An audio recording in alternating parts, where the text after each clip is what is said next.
What does it take to get a Democrat on a plane?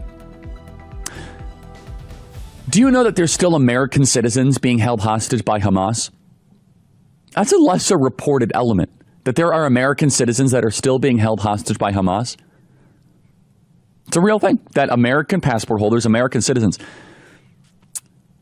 And I do think that is a lesser appreciated element of the entire Hamas situation, is that when Americans are held hostage, that certainly is noteworthy.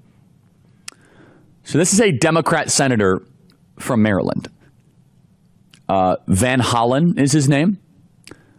What gets him worked up? Well, Van Hollen, because he's held captive by the lunatic wing of the Democrat Party, in order for him to get on a plane, he wants to make sure that an MS-13 member can come back to the interior of the United States. Van Hollen is boarding a plane to San Salvador. He's going to El Salvador to talk to the government of El Salvador, advocating, encouraging, and requesting the return of an MS-13 member back to the United States. He wants him back. This guy is willing to go fight so that the worst of the worst can actually come back to the United States. Kilmar Abrego Garcia. This is 213. This is your Democrat Party. They will fight. They will fly hours on a plane to a foreign nation, not to go try to get hostages returned from Hamas. No, instead, they will fight to try to return a non-American, an illegal. This is not a U.S. citizen. This is not a permanent green card holder. This is an illegal who in previous court filings has said that he's afraid to go back to El Salvador because another gang was going to kill him. That's something a gang member would say. But hey, Democrats are willing to get in the arena. They're willing to fight, not for you, but for foreign El Salvadorian MS-13 gang members. That's what gets them fired up. Play cut 213. I'm here at the airport. I'm about to board my flight for San Salvador. The goal of this mission is to let the Trump administration, to let the government of El Salvador know that we are going to keep fighting to bring Abrego Garcia home until he returns to his family.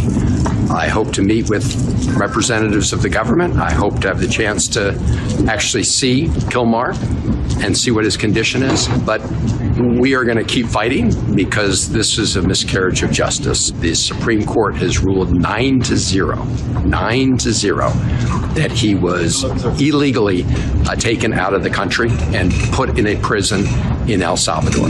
And this is about due process. This is about rule of law. What bullies do is they begin by picking on the most vulnerable.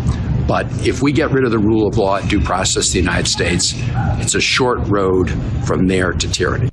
Okay, time out. Why is it that the Democrat Party seems to be filled with these like 65-year-old men that walk around in cargo shorts and New Balance sneakers and that are like slightly effeminate in their approach? Is that like that's like the new caricature? It's like the Tim Waltz, Van Hollen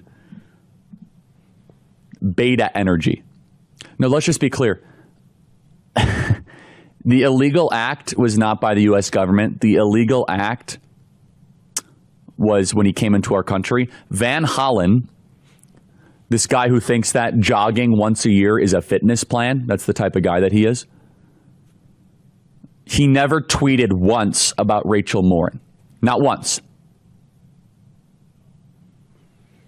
A Maryland mother and an actual constituent of Chris Van Hollen, who was killed by another violent illegal. Remember the first commandment of the left. We should do an entire show of the 10 commandments of the left. The first commandment is very important. Thou shalt have open borders. They would like this Maryland dad a lot less if he were a U.S. citizen, if he weren't a gang member, if he wasn't a person who obviously should be here. Did you know the wife of the deported MS-13 gangbanger dad, Kilmar Abrego Garcia, petitioned for a domestic violence protective order against him in 2021? Looks like the Maryland father also liked to beat up his Maryland wife. This is the person that Van Hollen is getting on a plane to go fight for. This is the type of individual that he feels is worthy of his advocacy, not American citizens, not U.S. passport holders, not members of our nation, but foreigners who broke in, committed crimes, part of MS-13, and he could not be even bothered to tweet or mention the name of Rachel Morin. That is the Democrat Party. For full shows, live and on demand, it's Salem News Channel.